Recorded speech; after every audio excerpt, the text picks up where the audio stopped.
Hi, so I wanted to uh, talk about some of these films that have come out where it's all found footage, pseudo documentary stuff. Um, Cloverfield kind of broke the mold where they used very intense CGI in order to, uh, make it so, you were looking at these unbelievable creatures kind of stomping through. Um, And of course, there are others, Chronicle, where these guys find a meteor and they get superpowers, and it's really just terrible. I mean, it they like to leave the cliffhanger endings where you don't find out what happened to them. Another one that that they made, of course, was Lunopolis, which is an absolutely horrible movie. Uh, that one deals with these guys being chased by all of by this church, and it deals with overlaying timelines that are made uh, when people from our future go back in time, and they set up a city on the moon and a city in the middle of the Atlantic Ocean on Atlantis, yes, in order to create a false continent. It deals with all this really crappy um, conspiracy stuff um, and pseudoscience, and it's all plot device stuff. So it doesn't really offer anything really interesting to me, the viewer, because it's all complete fantasy. The character motivations are nothing more than, oh crap, there's a crazy thing, run. Uh, and that's kind of the way it's gone all the way through. You have Devil Inside, you have this recent one that's coming out, the Chernobyl Diaries. You have Paranormal Activity 5 now, I think it is, where they just, literally set up a camera on a tripod and make a bunch of creepy sounds and turn off the lights and go boogity boo. It's annoying. Uh, and the worst offender uh, was, pretty much the first one out there, out the gate, Blair Witch Project, right?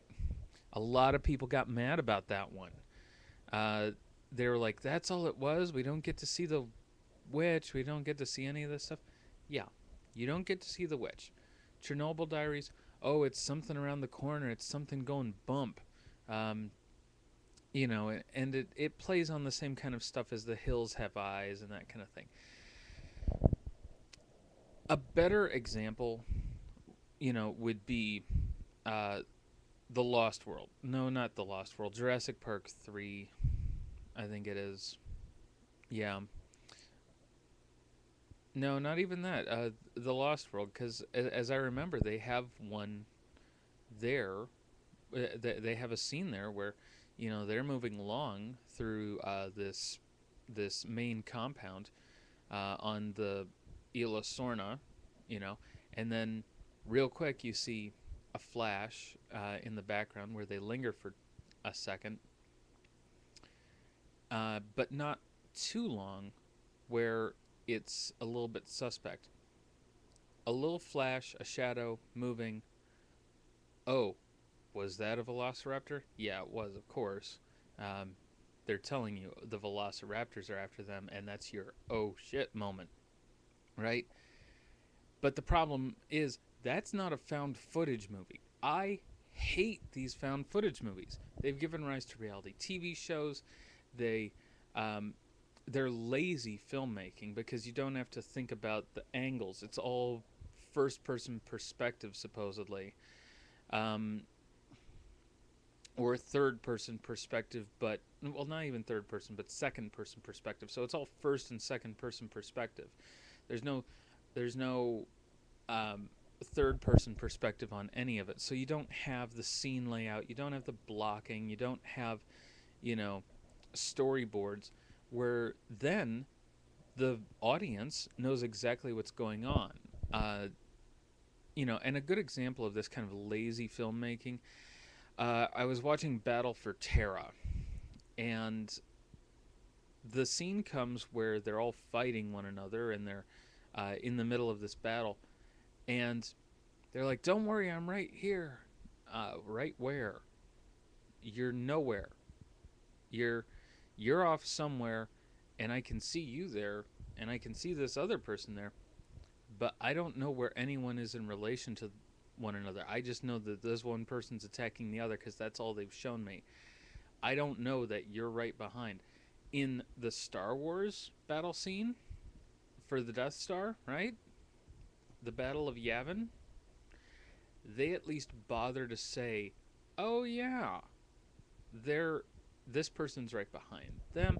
You get a little bit of a perspective shot, you know, and it's clear who is where in relation to what. There's scenes from the cockpit. There's scenes from behind the the shots are taken from behind the fighters. There's scenes taken from uh, the gun turrets. Looking at the gun turrets, watching the fighters fly by. And admittedly, that's even then taken from old school, uh, World War II films and things. But that's what's brilliant about it.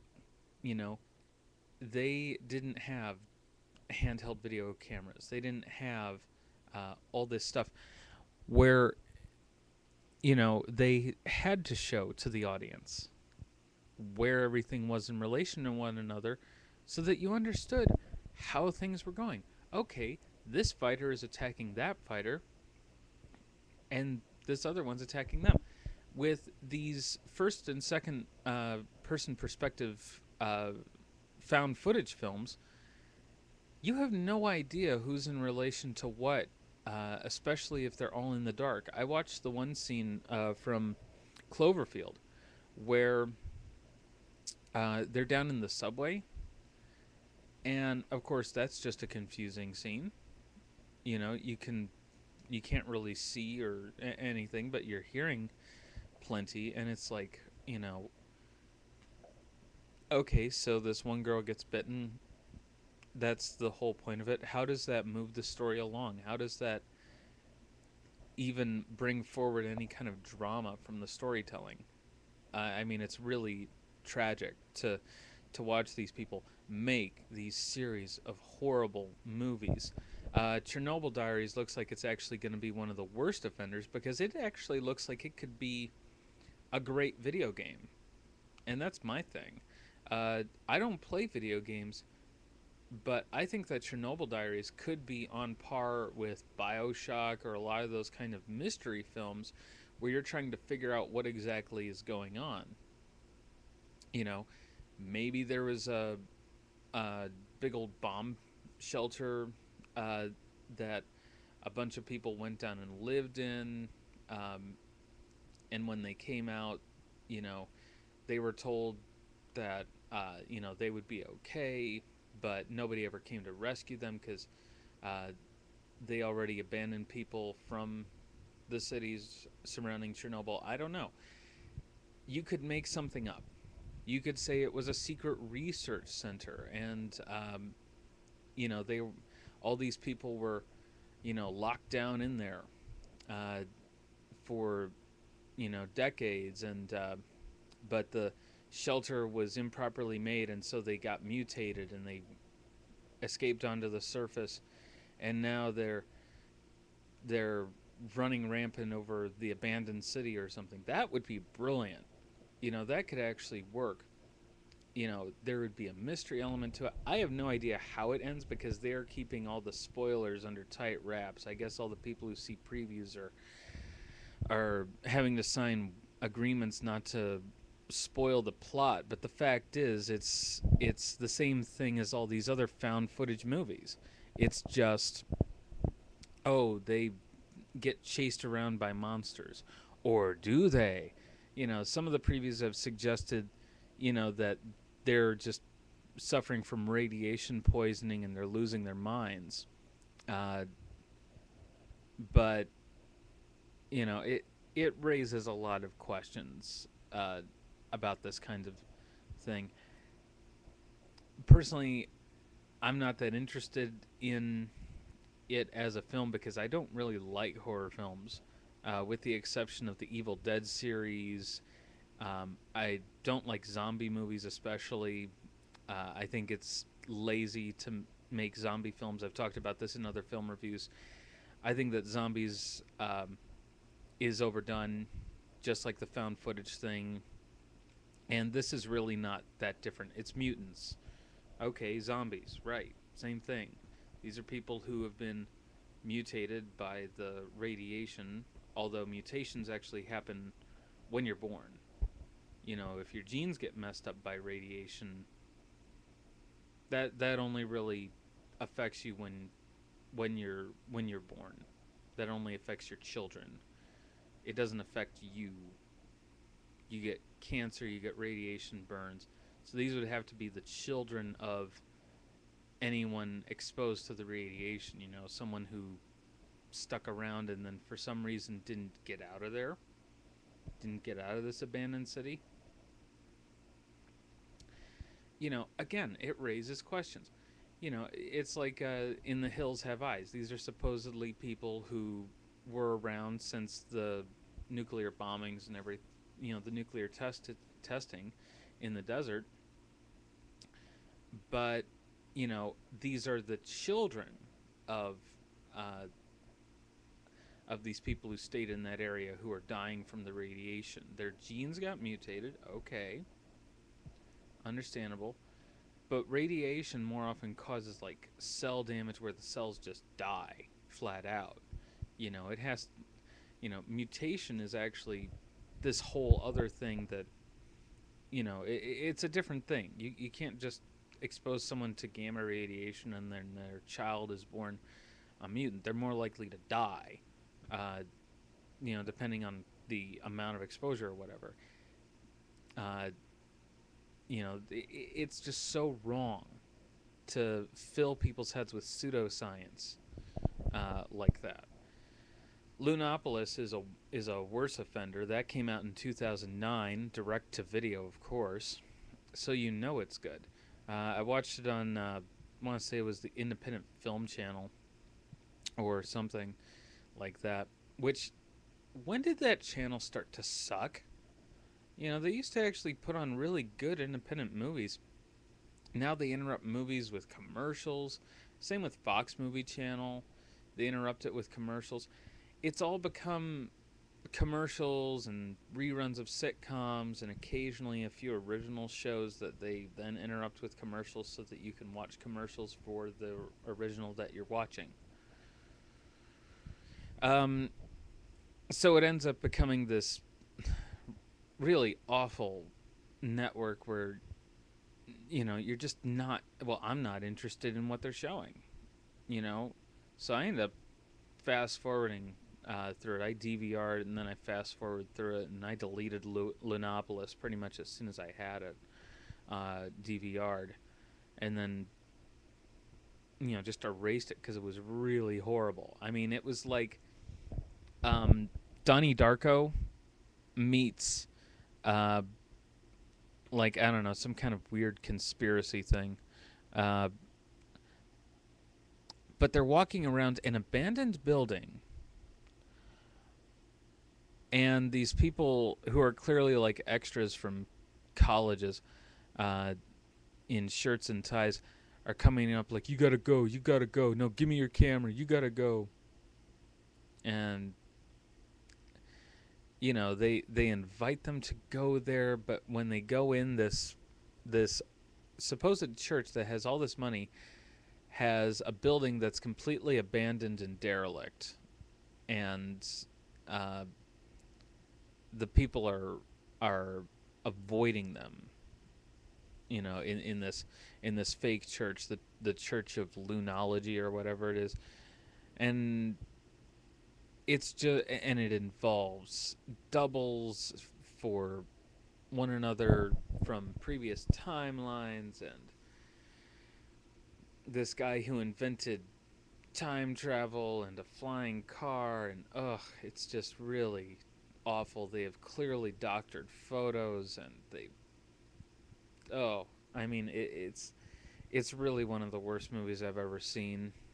Uh, in terms of the overall budget, I mean, they they tried, they tried. God bless them, but it's awful, and it's because they went with so many things that just, it gives you a headache trying to go through it all. But the devil inside was apparently, oh, everything's quiet, everything's quiet. Oh, look, the crazy lady's screaming. Oh, that made me jump.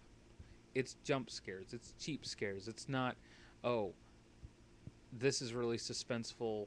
I'm wondering what's happening. I'm trying to figure everything out kind of scares where uh, there's a certain intensity and suspense and drama. That, to me, is interesting. You know?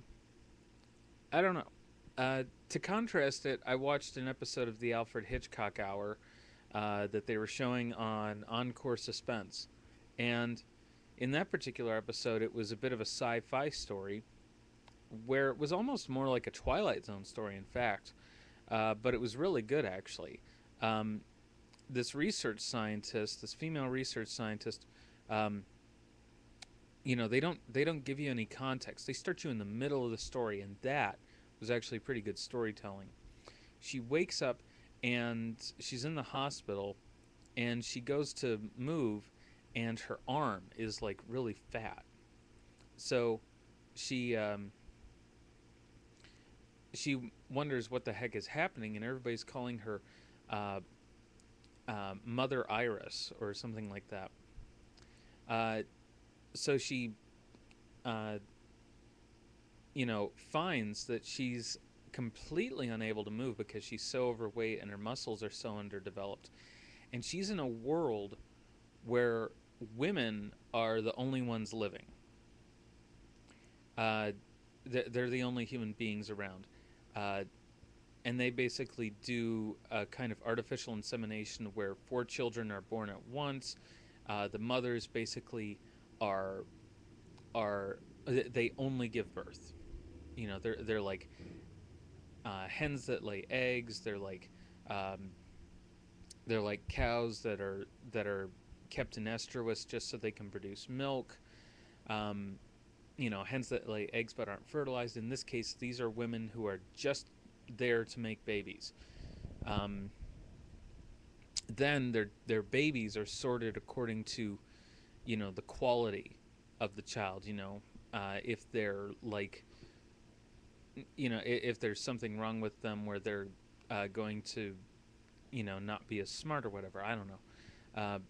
They're given like a lower level, and then she eventually works out that she talks to a historian, and the historian says, "Oh well, we uh, all the men died out from a virus that was created uh, to wipe out brown rats." This is in the 1950s. Uh, this came out, and they're talking about a plot device that would largely be featured in like the 1990s and 2000s, like I Am Legend. This sounds a bit like the plot, right? Or other shows like that. So yeah, all the men get wiped out by this virus. All the women survive, so they have to then artificially implant, uh, artificially fertilize these women with X chromosome DNA. Then, uh, you know, they establish a new society where uh, where they're just trying to survive. They don't really grow in terms of culture, uh, in terms of any kind of real society. Um, and she finally figures it out that it's like the ant hill.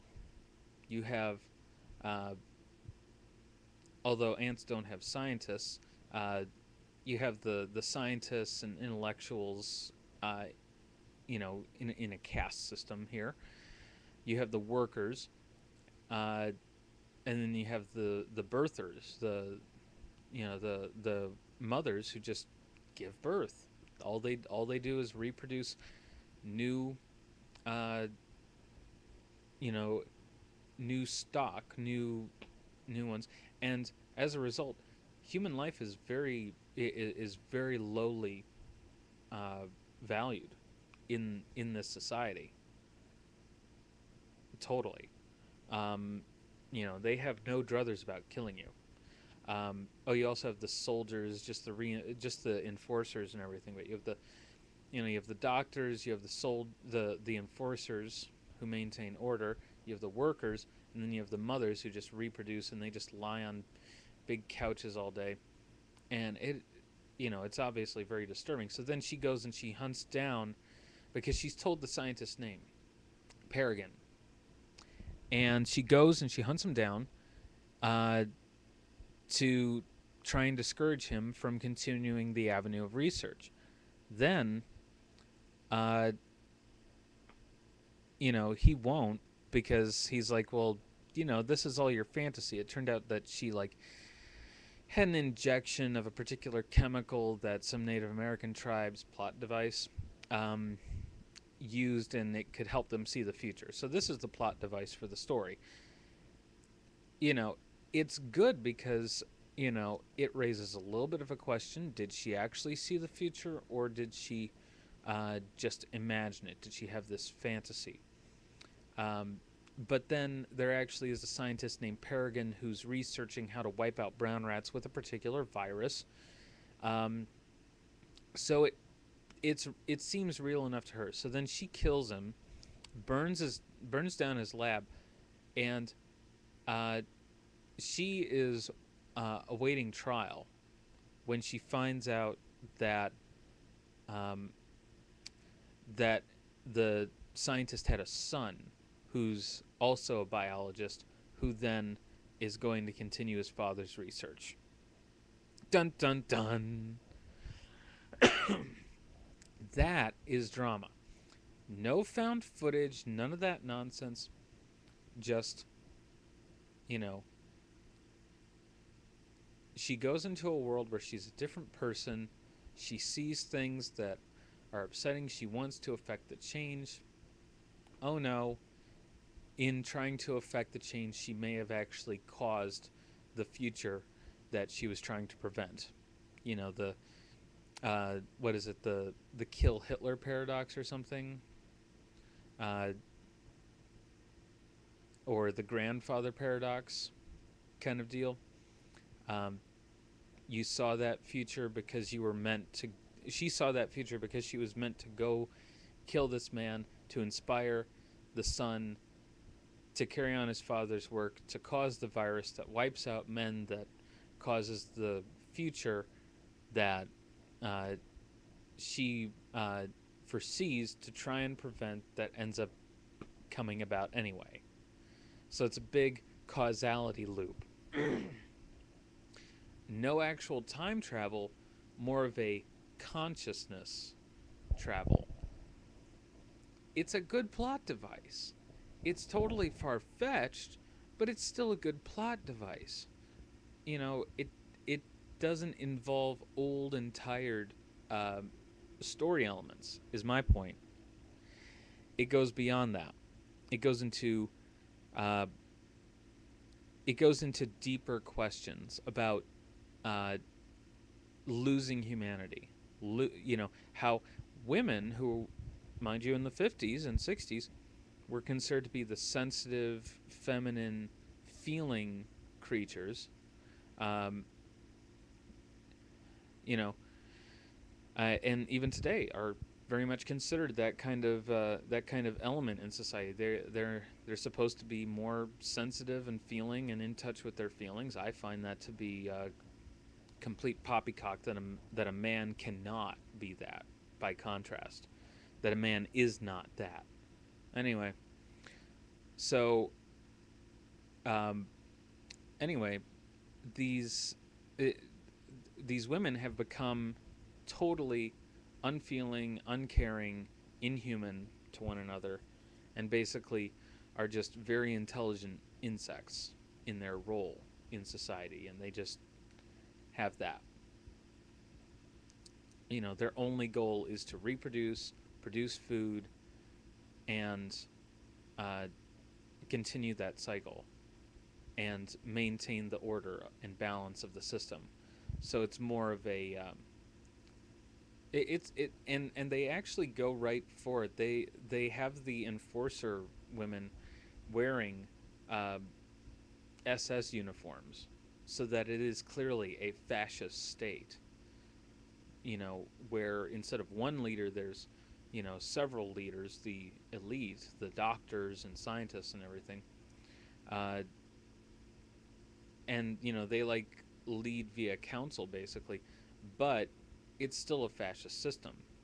You know, um, and ants and other hive type insects function under the hive mind kind of thing, where it's essentially one large organism, kind of like the cells in your body are individual organisms in their own right, but they specialize in order to then, you know, become a larger organism, you and me. They specialize into and conglomerate into tissues.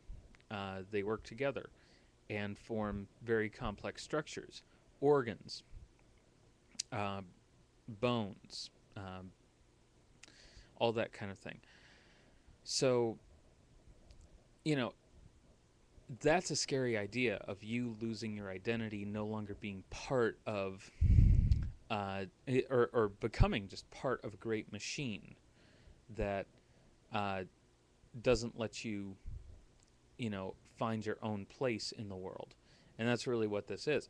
And of course, that's terrifying for her. And of course, the way they characterize women as being, completely owned and subservient and unable to function on their own without men, and only being consumers instead of producers.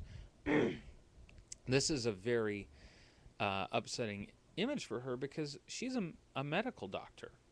You know, uh, she's an accomplished woman. She does plenty of things for herself.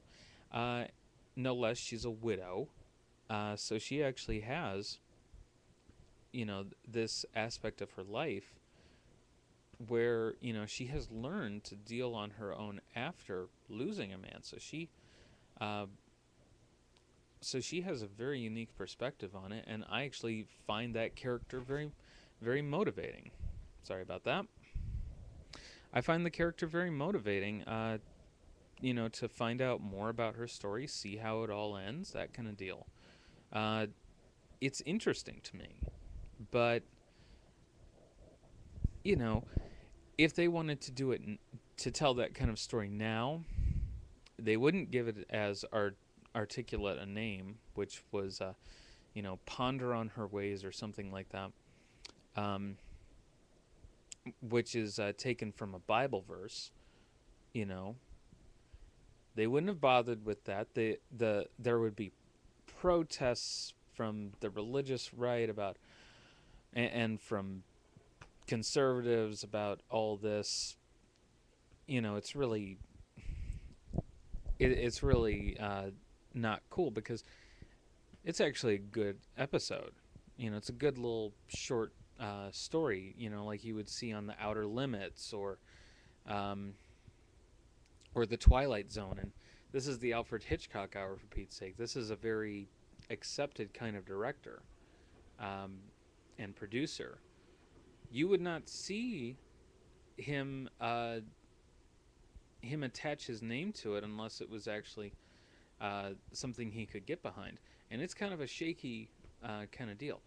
But anyway, so I don't even know if they would bother to produce it because, uh, they would want to do so much found footage crap. They would want to have men turned into slaves like they did in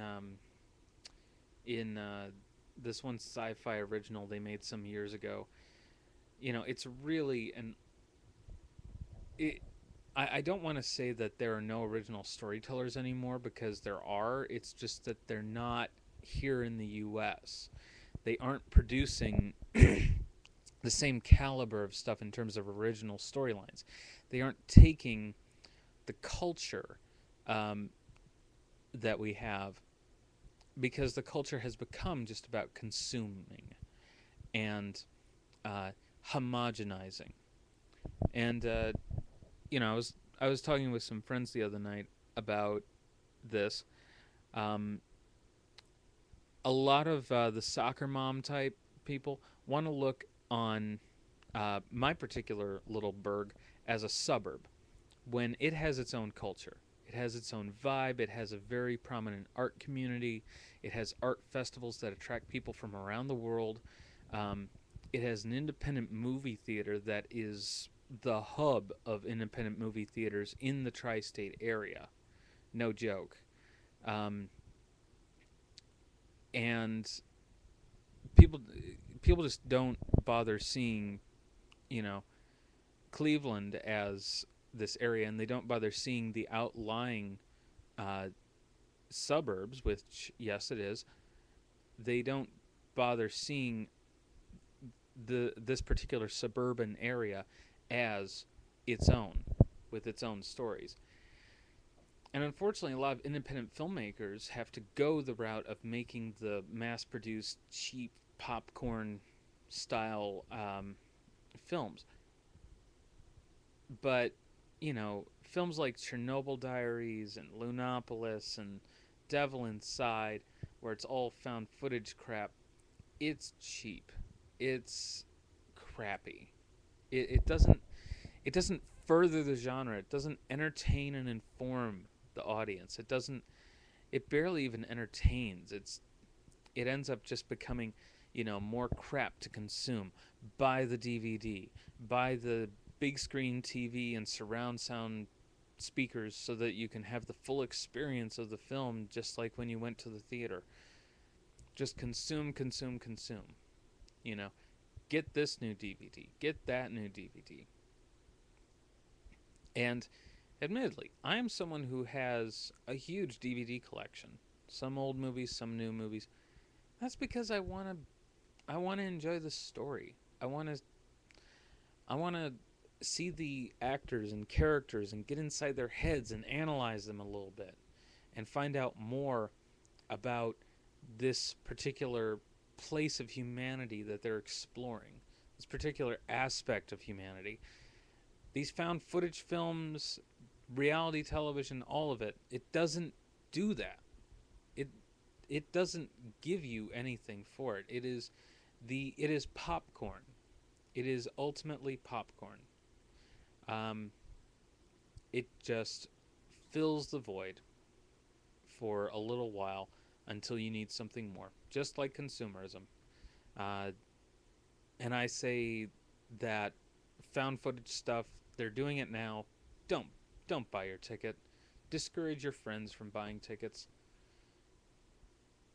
Sit down with them for an evening and talk. Next time you want to go out to the movies, sit down with them for an evening and talk. Actually, last night I went out to uh, my church, where just a group of us got together and we watched a movie called My Name is Khan. Uh, Although it's the character's pronunciation is actually Khan, from the epiglottis, as the character says. Um, that film was brilliant. It was the Pakistani version of Forrest Gump, where the guy had Asperger's instead of being mildly retarded. So he had an innate ability to repair all things like mechanical and things like that. So, mechanical and electrical type stuff, he was able to just fix it, no problem. Um, so, I mean, and he goes on just these wild adventures from Pakistan to his life in America, living in San Francisco, to his to finding a wife and marrying, and uh, living with the racial hatred against anyone from Pakistan or India or any any Middle Eastern or Asian countries, uh, that looked remotely Arabic or whatever, and it was just a very dramatic film. You had some wonderful characters. It is over 2.5 hours long, so it is long stuff. It has like a musical number or two. If you're familiar with Bollywood, like Slumdog Millionaire, where they like to have a little music tossed in for the people, they like to have a long film. This is kind of in that genre, but it's actually a really good film. Um, and then we had a discussion afterwards, you know, uh, and it was really interesting. It was really good. Although one person kept talking through the movie, which and not like anything salient either. Like what did they say? But like venturing opinions on things, and it was like, really, you're gonna do that? You're gonna venture opinions mid-film? Like making jokes. Okay, venturing opinions? No. Reacting? Okay.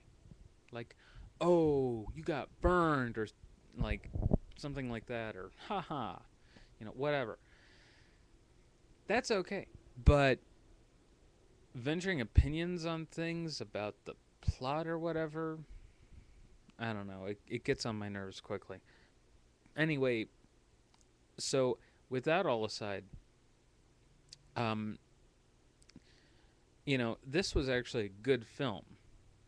One of the people had already seen it and just decided, let's watch this.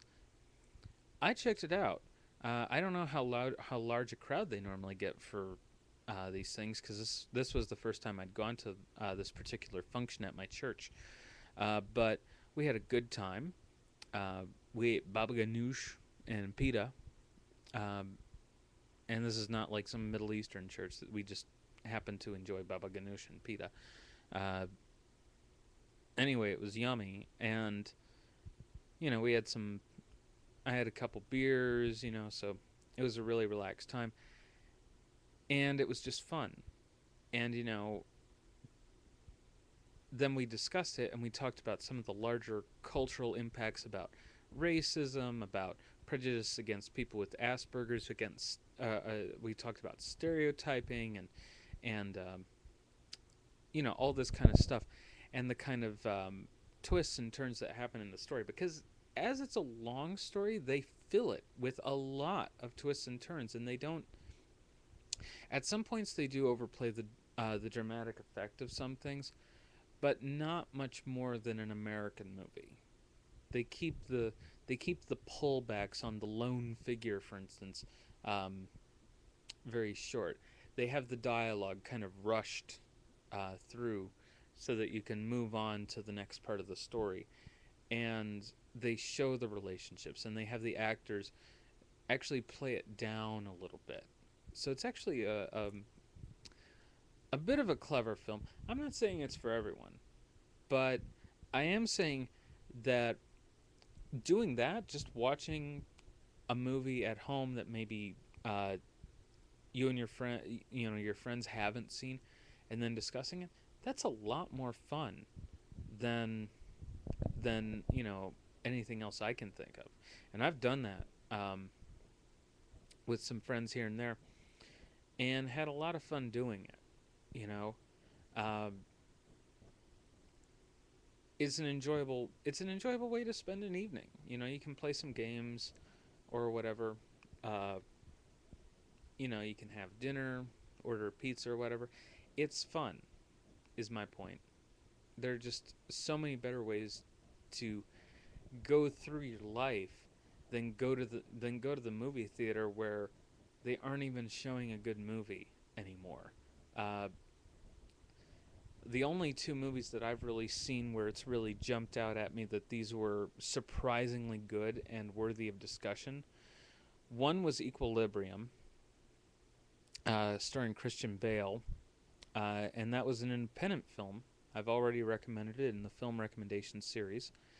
And another was The Illusionist, which came out a few years earlier and starred Edward Norton, um, Rufus Sewell, and Paul Giamatti, as well as Jessica Biel. I've already recommended that. That's actually one of my favorite films of the past decade. Equilibrium is okay, but definitely not my favorite, unlike The Illusionist, which is just a brilliant piece of filmmaking and also an independent film. These kinds of films, Equilibrium plays up the action a great deal. It has a great deal of action.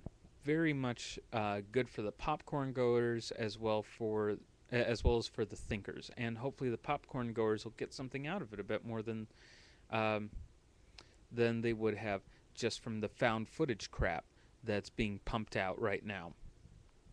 Uh, Contrasting that The Illusionist has romance, but it is not some overblown romantic comedy. Both are original stories. Both are shot in Europe, coincidentally, but you could have shot them anywhere.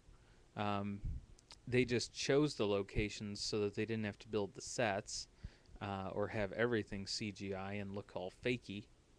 But, you know, it's really just a big deal to me to have these films mean something more than just getting a butt in the seat for a showing or two. Most people I know, they go to these found footage movies and they see it once. They don't see it again and again and again. Maybe a group of teenagers might. Um, they might theater hop, in which case you're not making your money back. Will they buy the DVD? Maybe, maybe not. Probably not. I don't know anyone who's actually bought these found footage movies. I don't know. I go to friends' houses and I don't see these on their shelves. And these might be people who like them. I don't hear people talk about these found footage movies like, oh, it was really great. You got to see it. I don't get any of that from people. None of it. Anywhere I go, nobody says that. Their kids want to go see it. They go and see it, and they're like, "This is awful. I want my $8. I want my $8 back or whatever." It's, and unfortunately, that's a matinee showing. That's $8 now. But beside that, you can have the elements that people want of the jumps and the scares and the suspense, but you can also have really good story elements that aren't overdone, that aren't overplayed. So these found footage movies, this genre of found footage films, needs to die. It needs to just go fade away into non-existence. Please. Thank you. Bye.